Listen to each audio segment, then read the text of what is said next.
Наша жизнь — это отдельный сценарий какой-то книги. И чтобы заинтересовать читателя, автор придумывает много разных событий, будь они хорошие, веселые, счастливые, или наоборот, печальные, грустные, плохие. Никто из нас не живет идеальную жизнь. Для каждого приготовлены свои сюрпризы. Но ты хоть раз видел, что герой сдается и получает все? Нет, он сдается, а потом автор все равно заставляет его встать на путь. Хоть он и сложный, с кучей разных сложных выборов, от которых зависит, будешь ли ты счастлив.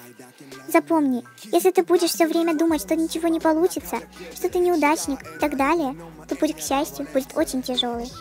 Выбери сам свой путь, ведь это твоя история.